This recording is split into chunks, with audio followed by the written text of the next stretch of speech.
อันความกรุณาปราณีจะมีใครบังคับก็หาไม่หลั่งมาเองเหมือนฝนอันชื่นใจจากฟากฟ้าสุลาลัยสู่แดนดิน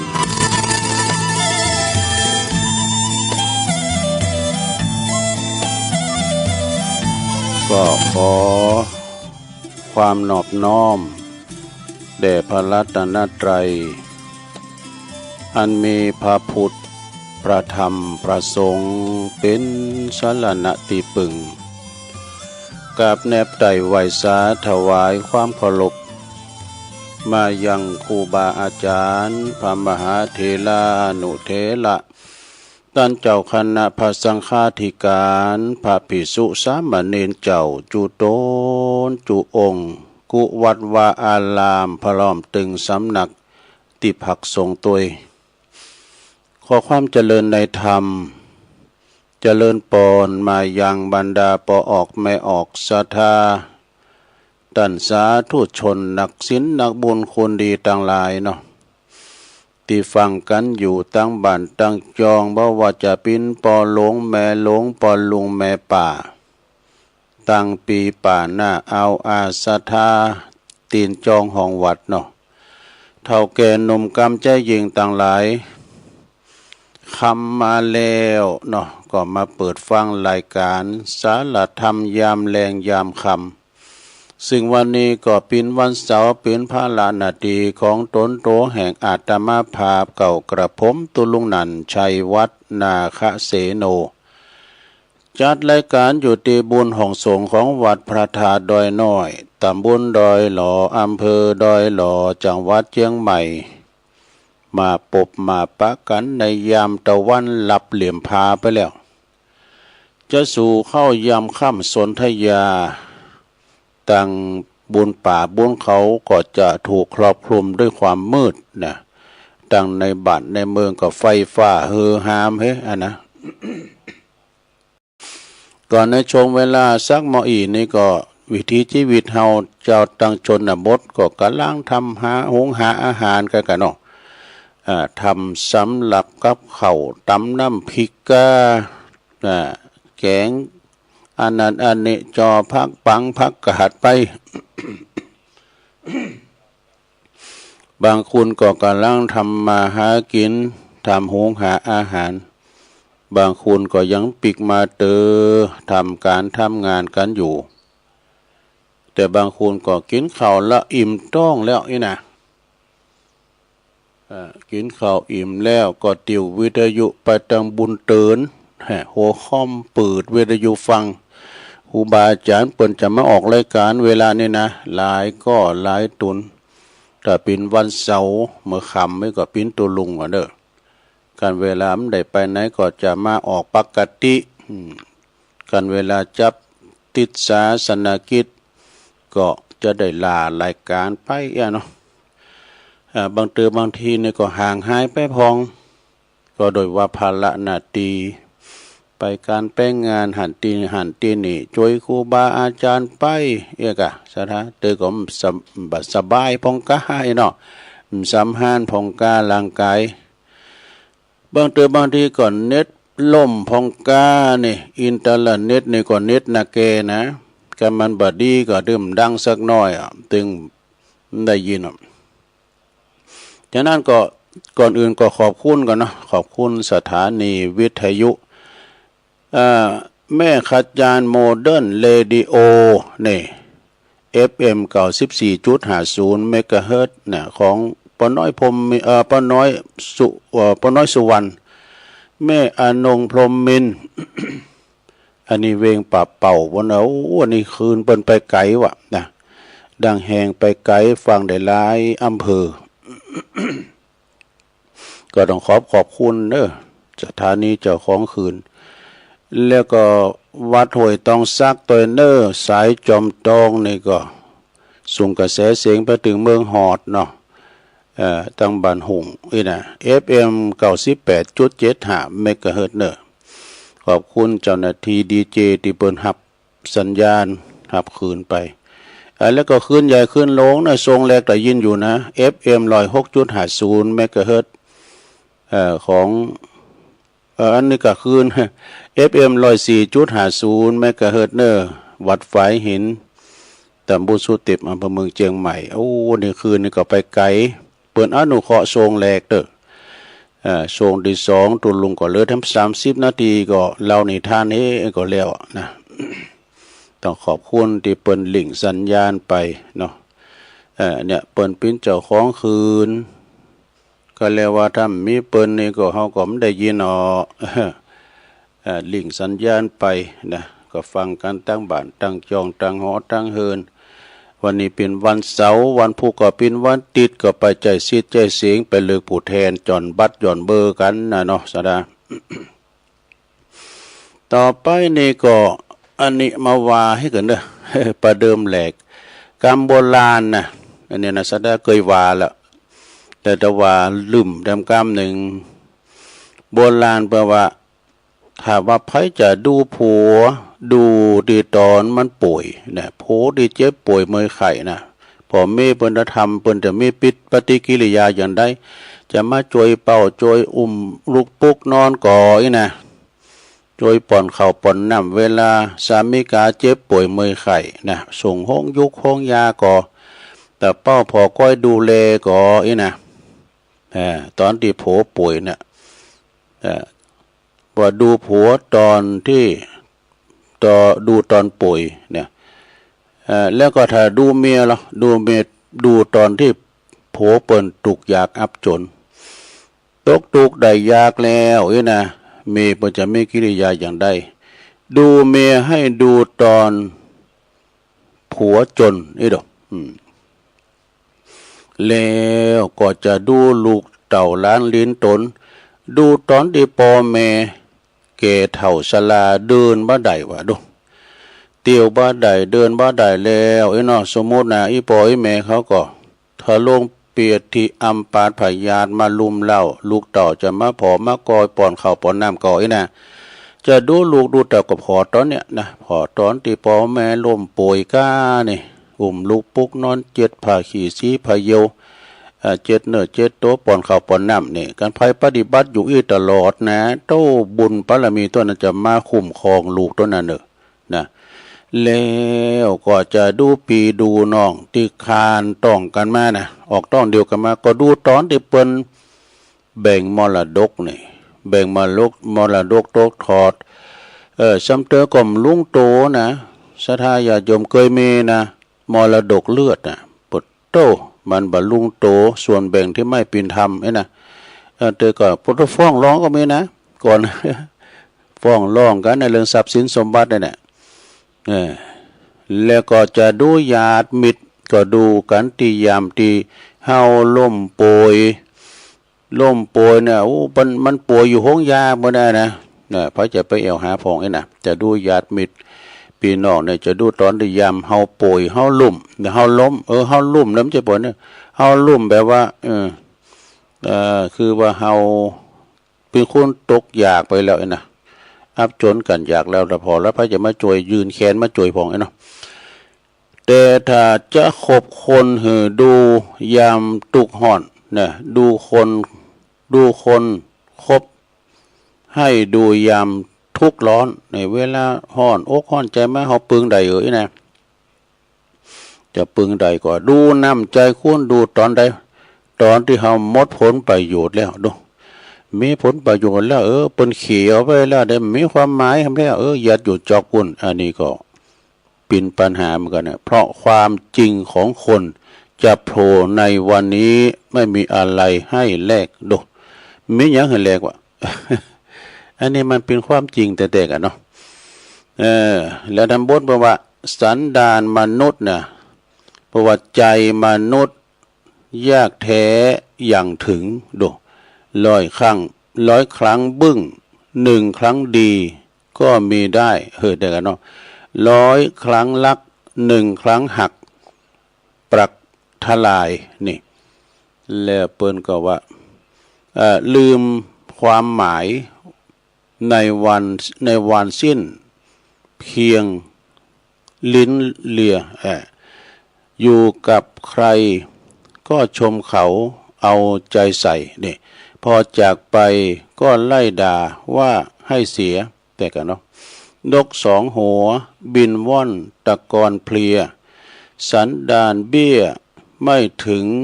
บ่อนตะกอนคนแต่กันเนาะอยู่กับเปิ้นเก่าว่าดีอันอีเลยจากไปก่อนเราขวัญเปิ้นนะมันก็มีมันก็น่าสะดาบางคนเนี่ยมาอยู่ด้วยเฮาอยู่กับวัดกับว่าเนี่ยก็ดีเราคนอื่นที่อยู่มานะโอ้ไปอยู่ที่หันก็บ่ได้บ่รู้เจ้านั้นโศกก็ได้อันนี้ว่านี่เราเฮาฟังกับมันจากเข้าไปมันจะเราเฮากรรมมันมาแหละตกแต่นี่เราเปิ้นตกมันไปที่เปิ้นของเราเฮาเนี่ยนะเป็นอย่างอ่านไปเนาะสาธุอันนี้เนาะสมบัติในชีวิตสมบัติในชีวิตของปริญญาเอกนะวัดลาดอาจารย์มหาประสิทธิ์ธรรมาภินันโทสมบัติในชีวิตคือเกิดบนดินนะแปลว่าเกิดบนกองดินหากินบนกองทราย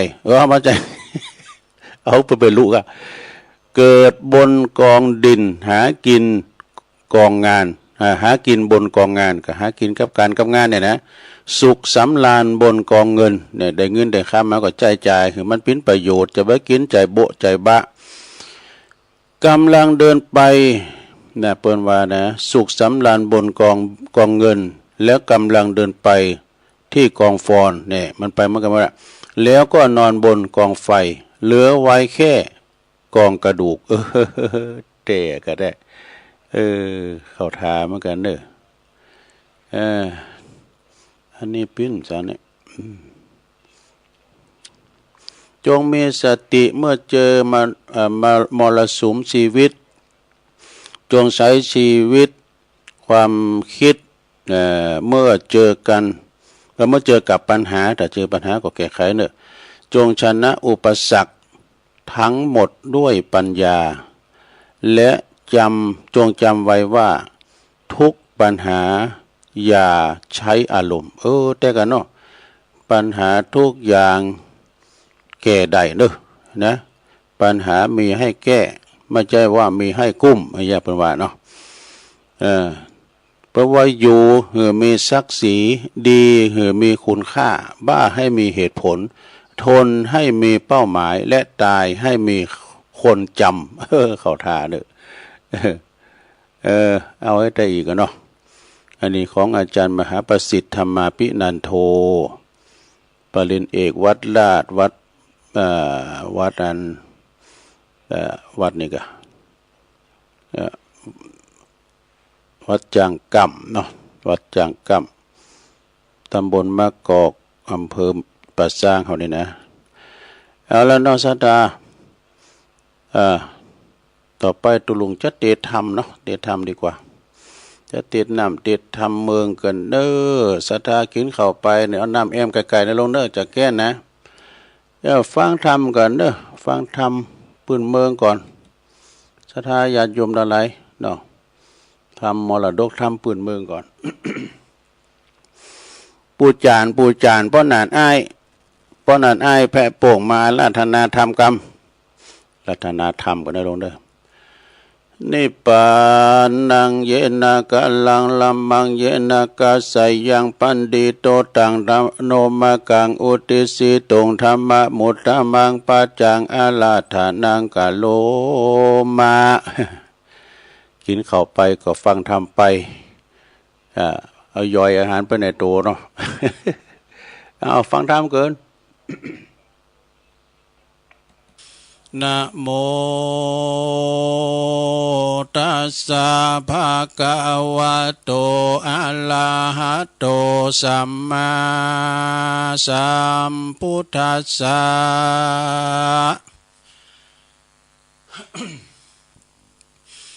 อุณนะเตอุนตะกังวุธังยะธานินังภวันตติเอวเมวะอิโตทินังเปตานังอุปกาปติติสัทธโวดุลาสัพปุริสะทั้งหลาย ตั้งหญิงใจหนุ่มเทาอันเมศรัทธาเก้าเป็นประธานต่างเมใจบานจมชื่นมักงาไฟชื่นจอยมักไฟหอยตั้งบุญนะตานุนบ่ขาดบ่พมาดลาสาบาดนี้นาหมายเมศรัทธาทั้งหลายตั้งอาศัยวงวันพี่น้องมิตรแก้วป้องสหายคำมีใจใฝ่ฟังธรรมพระสัทธาจึงนำดูบุพาดวงดอกตั้งเข้าตอกเตียนไฟจาตุปัจจัยหลายเยื่องอันเป็นเครื่องบริวารละมาถวายยอดตาลย่อยื่นด้วยใจชื่นยินดีแม้นอานิสงส์มีภาเสดได้บังเกิดมีมาขอยอมมือสาส่งอยู่อุติสกุศลไปสู่อันภูมิลนาจุติตายพระกาพระชีวิตขาดเสียตนจะขอกุศลเยื่องเนไปลอดตีดังไม้แก่ผู้ตายเตียงแต่แดดเตออนิจจวัฏสังขาราอันว่าสังขารทั้งหลายนี้น้ำบ่มันบ่เตี้ยงหูความเงียงไปมาสัพเพสัตตามวลหมู่อันเกิดมาสู่ในโลกย่อมอาโภคแผ่พันมีอานันต์หลายแหล่มีจูงแง่สถานกันกำปาปันจองหอยย่อมกากาดก้อยเป็นผีบ่มีภายในพ้นจากต่างตุกยากประวำวายแม้นเราจักมีสัมปติหลายมากวางเป็นเจ้าจ้างกษัตริย์หรือว่าคนอนาถายากหลายก็บ่อาจเว้นใดต่างตายต้านต่างลายมวลหมู่อันนั่งอยู่ฟังธรรมจงดาจำเมียดมันอยากกึดสอดดันถึงสังขารจักเป็นการบอกเล่าเตือนตัวเก่ายามวันการเน่งหันบ่เหือถึงการชาติเกิดเป็นมาว่าเกิดแก่เจ็บตายตัวมาลู่ปิดจาลานาดังในหากแม่นที่กองธรรมกันว่ากรรมนำมาลอดก่อจักมวยมอดเป็นผีหรือพยาธิมีป่วยคายบ่อาจเว้นได้ต่างตายบ่ใจก็บ่วนวายหน่วงคอนบ่ลุ่มล้อนมองผ่านเหลือเป็นสายวงวันพี่น้องคนเกี่ยวของกับเรากำปาเอามาลอดได้มวยมอดหมอละนาก็บ่ตุกขาเอาไม่ย้อนว่าเราเนี่ยได้ขวาดลูกคันนิ่งอยู่เป็นไม้ถึงการเกิดแก่เจ็บตายปัดพรากบ่พ้นจากโลกีผู้ใดกานิ่งมีดังนี้นักปราชญ์เก่าจี้ไขจาว่าผู้นั้นพาเสดปาเกิดสวัสดีและนาตาสมาสัทโวเหตุนั้นใส่คนน้อยใหญ่ยิ่งใจจงคันเองหมายลู่ลอดถึงความมวยมอดกามีมากันว่าตัวเล่าลามวยมั่งจากโลกกว้างเมืองคนจักมีสั่งติดตนไปนาจักต่ำจ้าเครื่องขี่ หรือสัสสะดีนั้นเราพระพุทธเจ้าหากเทศนาว่ากรรมังสัตเตภาวิชาตินำปณิตายะดังนี้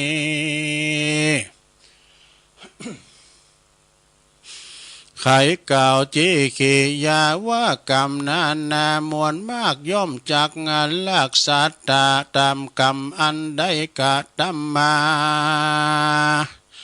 นั่นโสดกาตำกรรมโหดอ่านลายบาปตอบสายปาเมเฮใดเครื่องขีอ่าวไม้ส่วนว่ากาตำกรรมดีไว้มากน้อยบุญจองหอยติดวันนาได้สุขสันต์ค่ำนาได้สุขคืนวันค่ำเจ้าดังนี้แหละนา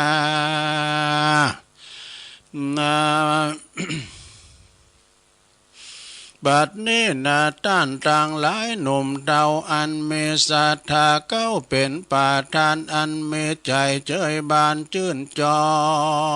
ยบอลละถอยกองดีการเองมีเกิดล่อถึงคนมวยหมอดตายไปถึงจักลักกันเพียงใดนั้นสายก็เอื้อเฟื้อกันบ่ได้นานนำมีแต่การกาตำกรรมตั้งบุญเหือตานุนหยาดน้ำอุติสาพร่ำไปหายังผู้มรณามวยมั่งจากโลกกว้างมงคลอันบุญกุศลอันเนจากอายุทรงอายุเฮได้อยู่สวัสดีและนา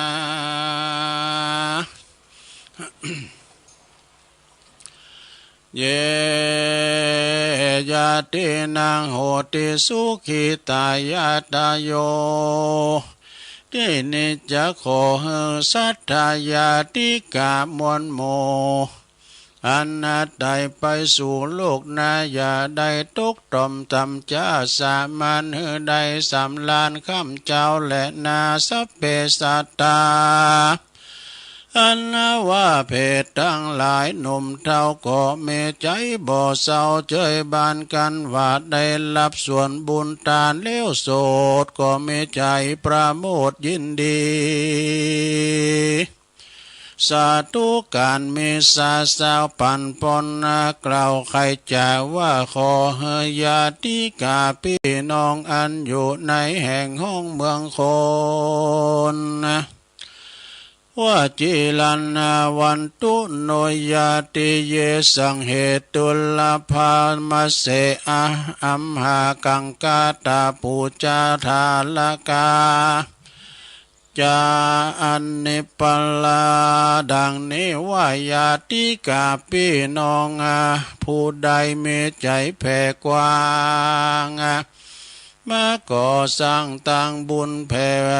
กุศลหนุนมาโลดบ่ลาดทอดตัวเราบุญบ่เบานี่ลาวขอปอกเต้าคืนครอบสายหยองต่อไปหายังญาติกาหนุ่มเท่าเฮมีอายุ120 ขวบเข้าวาสาฝูงโลคาพยาธิก็อย่าได้มาปาดอินทรีย์สัมปติมีบ่ไหลดูตั้งใจตามใจเด็ดเตอจุมศรัทธาต่างหลายมวลหมู่ใดพรำรู้หันหนอย่างกุศลแผ่กว้างอันใดสร้างมีมาเมื่อจุมวงศาพี่น้องมิตรเกี่ยวป้องเจ้าจุม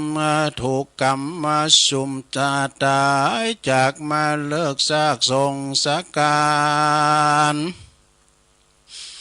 กะทำบุญทานญาตินามอุติสาพร่ำปันหมายไปหาผู้ตายพรากนาอันแล้วว่าบุญแก่กาดวงใสแม่นจักตกน้ำก็บ่ไหลแต่สายตกยังไฟก็บ่ไม่หายสูญเตี้ยงจากหนุนคืนครอบสยองตอบเล่าลาอามนี้ทรงมีนำนาแต่โสด เกิดยังประโยชน์ปัจจุบันการตายดับคานมวยมั่งจากโลกกว้างเมืองคนย่อมเอาตนไปเกิดที่ผาเสดกเษมสีเบื่อเป็นของดีหลายหลากอานิสงส์จากงานบุญอันละจักหนุนคืนครอบใดจองห้อยได้จืนจ้อยเจยบานบ่เฮออาผ่านต่ำจะมีคุณกว่าเงินคามนะเป็นสะเป่าคำนำไปลอดเวียงแก้วยอดเนลาปานอันสำลานคำเจ้าบอกเกเท่าจันลาและนานิติตังขียาสังวันนานาวิเศษจะห้องเหตุทำอานิสงส์จากงานบุญศพก็บังโกมสมเรสดิดเลวเจ้านี้ก่อนแลสาธุสาธุสาธุจบไปซะละเป็นทำกล่อมนะหลวงเด้อเป็นทำกล่อมก็คือทำใบยาวอ่ะนะนี่เป็นทำตัวอุ้ยเนอะทำตัวอุ้ยหลวงปู่หลวงพ่อบุญปันเนอเปิ่นก็อยู่วัดแม่โป่งเคนใต้เป็นก้อนให้หน่อยว่าคนที่กลัวตายหมายตายล้ำลึกฝึกให้คล่องไว้เนี่ยความตายไม่มีเนี่ยแล้วก็แปลว่าคนไม่กลัวตายเพราะตายก่อนตายฉายอยู่ในจิตนี่จึงมิคิดกลัวเปิ้นก็คือว่าเฮาเกมพร้อมตลอดเด้อเนาะคนที่อยากตายต้องฝึกตายก่อนเนี่ยตายยังไม่ตายแล้วจึงค่อยตายเนาะคนไม่อยากตายต้องฝึกหัดตายนะไว้ให้คล่องแคล่วแล้วจะไม่ตายขัดที่ทำหลวงปู่เนอะทำก็เตะจบไปขอบคุณหลวงปู่เนอะส่งธรรมมาหือเมินละนะก็เอามาเตะถึงสถาได้ฟังเป็นธรรมอานิสงส์จากการทำบุญงานศพงานสากเนาะมีงานศพงานสากเขาก็ไปช่วยเหลือเฟื่อไฟได้ค้นขวายนะรีบค้นขวายช่วยเหลือเฟื่อไฟกับตายปินมินเราก็ช่วยกันไปเนาะเดี๋ยวก็เอาปอนนี่กันเนาะเอาปอนกับบันสถาที่เก่าน้ำเจ้ามานะเอาปอนนี่กันเนอสัพพิติโยวิวัจจันตุสัพพะโลโกวินาศตุมาเตภวัตวันตรายโยสุขีติคายุโกภาวะอภิวาตานะสีลิสานิจังวุธาปจายโนจัตตาโลธรรมาวัฏันติอายุวันโนสุขังปะลังสาธุสาธุสาธุ เอาจบลงไปศรัทธามาเป็นธรรมมาเทศนาเนาะจบลงไปเอาอันนี้มาวาดำกำเกินมาวาซ้ำสองก็ปิ้นตีกินอกกินใจอยู่ดีนะเป็นว่าถึงวัยก็คิดได้เองนะยามหนุ่มยามกำหอมเกิดการศรัทธาญาโยมนะสรีระร่างกายของเฮานะมันเริ่มเจ็บไข้ได้พยาธิเนี่ยชัดเจอกันอาละเนอ50-60ไปหูมีหูมอมาแล้ว มันเป็นจะได้นะเคยอยากเป็นคนรวยแต่บัดเดี๋ยวนี้ขอให้มีเงินจ่ายเงินซอยตามสมควรบ่มีหนี้บ่มีสินนี่ก็พออกพอใช้แล้วเนาะสราเนาะถึงมื้อถึงวันนี่นะมีเงินจ่ายแล้วมีหนี้มีสินนะอันพินหนี้พินสินมันบ่โมนนะสรานะตุลุงก็เคยพินหนี้เพิ่นน่ะพูดว่าอีนาตานังทุกขังโลเกการกู้หนี้ยืมสินนี่มันเป็นทุกข์สรากะหันการการนั้นอยู่ดีกินได้กันมันมัวนะไข่โหดตบแข่งตบขายอันหนาจนนี่มาบุตรโตมาหนึ่งสะดุ้งย่าอันนี้มาตัวกูหนีเลยนะเคยอยากมีตำแหน่งสูงนะแต่บ่เดี๋ยวนี้ขอมีแค่ยังได้ทำเปิด เพิ่นบ่ฮือเบอร์ก็แล้วนะก็พอใจแล้ว มีงานอดิเรกหยังตัวก็ทำไปเนาะศรัทธาเนาะไม่ต้องไปขึ้นหยังสูงอ่ะนะสูงเพียงไรก็ตกนะสูงยิงหนาวเพิ่นว่า เคยอยากกินอาหารที่ร้านอาหารหรูๆนะแล้วอร่อยแซ่บหลายๆหรือว่าต้องคุมเลี้ยวนะเนาะแต่เดี๋ยวนี้แค่พอกินข้าวกันมีแต่แดงแค่มันก็พออิ่มก็พอใจแล้ว อันอาหารโปรดก็น้ำพริกตาแดงเนี่ยแล้วก็มันเนี่ยแค่มันอีกก็พอใจแล้วเนาะสระเนาะเคยอยากเอาใจชนะคุณเนี่ยเคยอยากชนะใจไผหลายคุณแต่เนี่ยเพิ่นไม่แต่กูกล้ามเฮ้ยแต่บ่เดี๋ยวนี้แค่ทำมันยังแล้วคือสำเร็จตามความติดตั้งจะไว้ก็พอแล้วสระเนาะจะไปเอาเป้ใจไผเขาก็อยู่ของเขาไปนะแล้วเปิ้นก็ว่าเคยอยากมีสิ่งที่โอดคนอื่นแต่บ่เดี๋ยวนี้แค่ผ่านไปเป็นวันเนี่ยแต่ละวันมันอย่างสงบนี่ก็พอใจแล้วศรัทธาญาติโยมนะไปไปเปิ้นว่าอย่างนี้ก็อาจจะไปฟุ้งเฟ้อก่อนนี่นะเนาะเอาสัมมาเสมาปฏิปภาเอาปอเปงนี่ก็พอแล้วเนี่ยเคยอยากมีบ้านใหญ่ๆสวยๆเป็นตึกนะเนาะแต่บ่เดี๋ยวนี้แค่มีบ้านพักเล็กๆสงบนอนรับสบายก็พอใจแล้วเนาะสดาเนาะคือจะมือฮอดเฮาอยู่อันเฮินตูบมุงคาเนาะฝุ่นตกมาโหปีโหแปดเนี่ยมันโหอ่ะนะมันโหแล้วมันตกใส่เนี่ยเอาถุยเนี่ยไปตรงนะป้องเป้งหาแรกนี่มันโหเนอะค่านี่มันห่างเนี่ยตกให้หาเดินมันคาไกลเนี่ยโหแหละ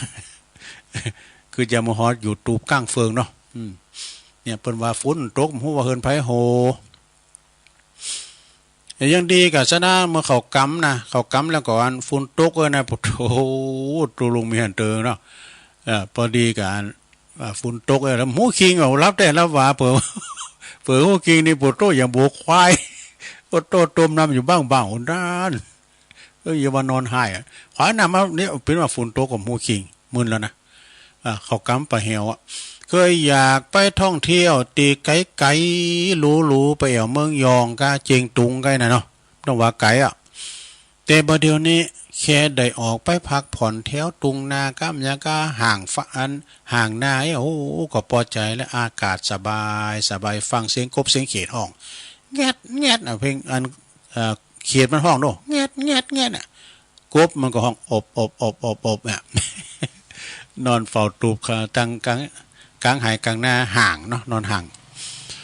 ก็อยากให้คุณเชิญชมแล้วก็คุณมานับหน้าถือตาไปที่ไหนเปิ้นเจิญไปจิตีนนี่เปิ้นเจิญไปกินสังนะแต่บ่เดี๋ยวนี้โอ้เพียงแต่ว่าไปไหนเปิ้นจำหน้าเฮาได้ก็พอใจแล้วมีคุณจำได้ก็พอใจแล้วโอ้ลุงนานมากเจ้าวะกำลังมาสมบูรณ์นี่เฮ้ยนะก็พอใจแล้วนะก็อยากมีฝันสวยหรูดูดีมีอนาคตเทบเดียวนี่ซะได้แค่ได้ตื่นมาทุกเจ้าแล้วมีลมหายใจเป็นปกตินี่ก็พอใจแล้วศรัทธาญาติโยมทั้งหลายเป้มยังหนักยังนะโลกสมมุตินะศรัทธาเนาะสมมุติจื่อเขายังสมมุติเนาะเคยอยากมีลูกน้องหือใจงานเนาะแต่บ่เดี๋ยวนี้เพียงแต่ว่าเฮามีอวัยวะครบแล้วก็ใจงานได้ซักผ้าซักโคได้โดยตนเองบ่พึงไผพอใจแล้วเนาะเคยอยากมีรถยนต์หรูๆวีโก้ก้าดีแม็กไกนะเนาะมีสมรรถนะสูงปลอดภัยด้วยประการทั้งปวงนี่นะแต่บ่เดี๋ยวนี้แค่เฮาเดินทางไปไหนมาไหนสะดวกสบายปลอดภัยไปดีมาดีถึงจุดหมายปลายทางปลอดภัยทุกตารางกิโลเมตรละปลอดภัยก็พอใจแล้วลงเป้มยังหนักยังหนาเนาะก่อนเรายังขี่ล้อกันนะบุตรขี่ล้อเนี่ยนะมันจะมีโศกตีนมันก็เป็นเล็กตีนล้อนี่เป็นเล็กนะเวลามันไปเตียน ไปตีหุ่นตั้งที่มันเป็นลูกลังนะโอ้มันหนีบหินนะจนบ่แตกนะล่อน่ะฟังกะละล่อตุลุงเนี่ยมาดื่มดังครับเบิ้นมันดึงคลึกบ่รักมาเถินเอาดิเจ้านายมันได้ยินเนาะล่อก่อนนี้บ่อดล่อดังนะล่อดังนะล็อกปวดโธ่แล้วก็ถ้าไปน้ำตาหุ่นตั้งเนี่ยกันมันบั่นไส้ลงกันครับมันหล่อมันบั่นไส้นะใหญ่ใครรับไปบ่อยๆกันมันบั่นไส้นะใหญ่ฟังเสียงมันเป็นได้หมดแหละเอาก่อนไล่ไปด้วยหุ้ยไล่งัวมันหุ้ยนะก็เขาถ้าจอดยอควายก็เหมือนกันนะมันภาษาเดียวกันเขามีเขาเหมือนกันเนาะงูก็หุ้ยมันยิ่งมาจามเลยคือเราสมัยเด็กก่อนนะรู้นะมีล้อมก่อนเนี่ยมันไม่ลดการนึงกันนะไปครับจางเนี่ยสถาเป็นล้อกิ่งเนี่ยมันเป็นหมุนเนาะล้อกิ่งเนี่ยมันเป็นกินเงินเนาะลักเข่าลักเฟืองลักฐานลักจ้างเนี่ยเป็นใจล้อมาร่วมก่อนนะโอ้เลอะเปิ้นทับจางรถเดี๋ยวกันแหละถึงไหนแล้วอยากไม่ตีดินแปลงอยากไม่ตีดินแปลงใหญ่ๆนะแต่บัดเดี๋ยวนี้แค่มีสวนเล็กๆมีสวนลำไยมีสวนโถเล่นมีสวนโมงเอาไว้ชื่นชมตีริมละเบงเอาไว้อยู่ห่มอยู่เงาก็พอละนะอุ่นใจหน่อยมันละมันแพงเขาได้อยู่ห่มมันก็พอดีแล้วเอาสุดท้ายแล้วเนอะเมื่อมีชีวิตคุณเฮาเนี่ยนะสถานะเมื่อชีวิตคุณเฮาได้เดินทางมาถึงจุดหนึ่งแล้วก็บ่ฮู้ว่าจะอยากจะกดดันตัวเองหือเป็นตามความไปเปิ่มหยังในสระญาติโยมทั้งหลายเนาะเปิ้นบอกว่าขอบคุณที่วันนี้เฮาตื่นมาแล้วยังมีลมหายใจก็พอใจแล้วจบสระญาติโยมขอบคุณแม่เดินเพนเนาะวันนั้นตุลุงมันมาว่าแล้วกันตุลุงขี้ลืมนะเธอว่าซ้ำซ้อนเนาะแต่มันขอคิดดีๆเนาะแม่เดือนเพนทิมวางน้องหานำบ่อลงส่งเข้าประกวดเนาะขอบคุณมาณโอกาสนี้โดยยังมีทำอยู่ซะนะ แต่ก็เอามาอีกก่อนเนาะเอามาอีกก่อนว่าเรื่องอื่นกันต่อไปแถมศรัทธาญาติโยมต่างหลายว่าเรื่องอื่นกันต่อไปแถมอย่ามาว่าแถมจะเอาศาสดกมาว่าสักหน่อยเด้อศรัทธาเด้อศาสดกนี่ก็เรื่องอย่างเทพธิดาผ้าสิ้นพระใจอันนั้นมันเพลงนี่เทพธิดาเข้าตอกดูทำมาอย่างก็มีอานิสงส์หมดเนอะเรื่องนี้มีมาว่าคราวหนึ่งเนอะพระมหากัสสปะเถระเจ้าเปิ้นเข้าฌานเนอะเข้าฌานอยู่ที่ทำปีพลิกนะได้อยู่7 วันนะเปิ้นเข้าฌานนะออกจากฌานแล้วในวันที่7แล้วเปิ้นก็เล็งดูกะไขพยานเล็งดูที่จะท่องเที่ยวพิฆาตจ้าเนี่ยด้วยทิพจักขุทิพจักษุนะลองพอแล้วแต่ไปโผดพระใจนะก็ได้หันไม่ยิงคนหนึ่งเนี่ยเฝ้าหน้าเข่าซาลีอยู่คนหนึ่งนี่กำลังเด็ดเอาลวงเข่าซาลีไปโคเอาปิ้นเข่าตอกอยู่จึงเล็งดูต่อไปว่านางหญิงผู้นี้จะมีศรัทธาหรือไม่จ้านะก็ทราบว่ามีศรัทธาจริงๆนะไม่ยิงคนนี้มีศรัทธาจริงๆจึงเข้าไปสะดองคลองผ้าคลองบาทเนาะตกบาทละสะดอนแล้วก็อุ้มบาทกะเดินพิขาจานไปยืนไก่นาเข่าสลีของนางป้อนางได้เสร็จทหารขนาดนั้นเนอะก็เกิดความเหลื่อมใสสาบสานวะไปด้วยปีติ5 อย่างดูถือเอาขันเข่าตอกไปใส่บาตรพระเถระเจ้าแล้วกราบอ้ำลาเวลาเดินปีกมาตีเฮินของตัวน่ะก็มาถูกงูเห่ากัดตายไปนั่นเพื่อไปทำบุญแต่งูเห่านี่ก็มาเขียมที่ครบมันตายแล้วก็ตายเพราะอะไรไปบังเกิดเกิดในกันนกวิมานสูงได้30 โยชน์ไปอยู่เมืองจันทดาวดึงสวรรค์วะน่ะ พอเกิดมาได้ระลึกจัดได้ทันทีว่าโอ้เกิดระลึกจัดได้จึงเกิดว่าเฮานี่ทำบุญไว้น้อยนักไอ้ดอกก็ควรที่จะทำบุญเพิ่มเติมขึ้นมาให้มันหนักอยู่เจ้าวันหนึ่งก็จึงรีบถือเอาไม้กวาดทองคำดูเจ้าวันหนึ่งจึงรีบถือเอาไม้กวาดทองคำกระเช้าทองคำลงมาปัดกวาดบริเวณตีอยู่ของพระเถระเจ้าแล้วก็ตักน้ำชั้นน้ำใจไว้ในเวลาที่พระเถระเจ้าไปปีนที่บาทพิฆาจารย์เปิ้นหันโดเวลาพระเถระเจ้ากลับมาก็มาหันสิ่งเหล่านั้นเนาะก็เข้าใจว่าคงจะเป็นพระภิกษุหนุ่มจ้าหรือว่าสามเณรจะมาทำไว้ถึงวันที่สองเทวดานั้นก็มาทำอย่างนี้แถมนะนางเทวดาก็มาทำพระเถระเจ้าก็เข้าใจว่าเหมือนเก่านะถ้าจะเป็นเนรแล้วว่าเป็นตุเจ้าน้อยใจนะมาทำไว้อย่างนี้เนาะแต่พอวันที่สามพอพระเถระเจ้าได้ยินเสียงเนาะเสียงไม้กวาดเช็ดใช้ได้ไม่สลากวาดดูก็ได้ยินก็ได้เล็งรัศมีเนาะหันรัศมีส่องเข้าไปก็ไปตามจองลูกตาลประตูนะพอเลาะหูประตูพอเลาะนะจึงเปิดประตูแล้วก็ถามว่าอันนั้นไผไผมากวาดกลางโขงแก้วนะนะพอทราบแล้วว่าเป็นนางเทวดาก็ขับไล่ว่าเพราะอย่างนี้เนาะเป็นเทวดาเนี่ยมาเดินดีหน่อย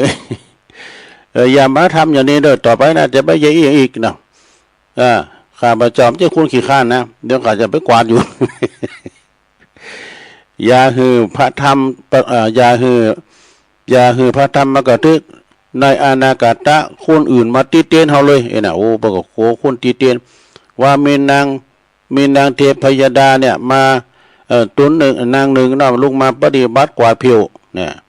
พระมหากัสสปะเถระเจ้านะนางเทวดาก็อ่อนวอนว่าขอได้ทำต่อไปเถอะข้าพเจ้าได้ทำบุญน้อยนักแต่เมื่อได้ยินกรรมสั่งขาดเนาะของพระเถระเจ้าก็บ่อาจจะคัดขืนได้จึงเหาะขึ้นไปบนอากาศดูโอ้เหาะขึ้นไปบนอากาศ